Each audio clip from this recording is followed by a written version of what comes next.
ও মিষ্টি কুমড়া রানী, ও মিষ্টি কুমড়া রানী, কি করো ওখানে বসে বসে? সোফার উপরে বসে তুমি মিষ্টি কুমড়া হাতে নিয়ে কি করতেছো গো? মরসেমরা, আমি কি করি দেখতে পাও না? এই যে মিষ্টি কুমড়া কাটতেছি। মিষ্টি কুমড়ার বড়া তৈরি করব। মিষ্টি কুমড়া দিয়ে সুন্দর করে তরকারি রান্না করব। বাবা রে বাবা, এত পরিশ্রমী হয়ে গেছেন, এখন তরকারি রান্না করেন? কার জন্য তরকারি রান্না করতেছেন? কুমড়ো রানী ও নিশিপল্লীর রানী? কেন? আমার স্বামী ধনের জন্য, আমার নরেন্দ্র মোদির জন্য, আমার ভাতারের জন্য, আমার লাঙ্গের জন্য। কেন? তার জন্য বানাবো না, কার জন্য বানাবো? ভালোই তো লাঙ্গের সংসার চলতেছে। লাং লাং লাং, ভালোই লাং, লাঙের খেদমতে ব্যস্ত। যাক ভালো, মোদির খেদমত করো। হ্যাঁ, ওটাই করতেছি।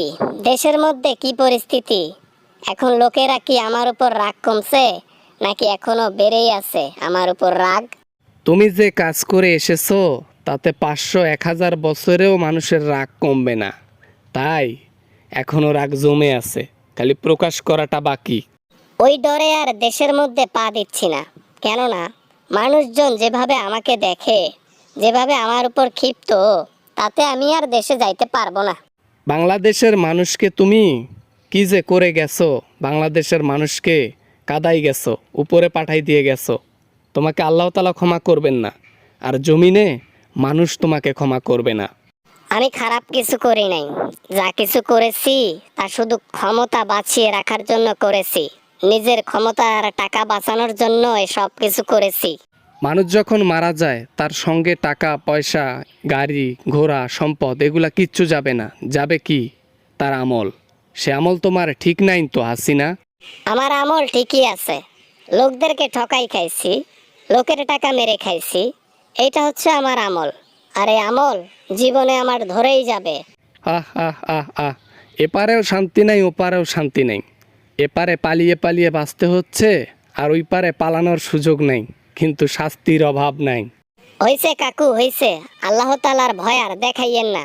দুনিয়ার প্রেসারে বাঁচি না, আবার ওই জান্নাত জাহান্নামের গল্প শোনাচ্ছেন আমাকে। এগুলা বাদ দেন। ভালো ভালো ভালো, খুবই ভালো। যাক, ভাল লাগলো কথা শুনে। একেবারে জাহান্নামের সার্টিফিকেট দুনিয়ার মধ্যে থেকে নিয়ে যান। Good good good. আমার লাং আছে যতদিন আমি দিল্লিতে আছি ততদিন। লাং বলতে বোঝায় অন্যের স্বামী, অন্যের স্বামীর সাথে সংসার করা, এটাই লাং। করেন করেন, এটা তো নতুন কিছু নয় আপনার কাছে।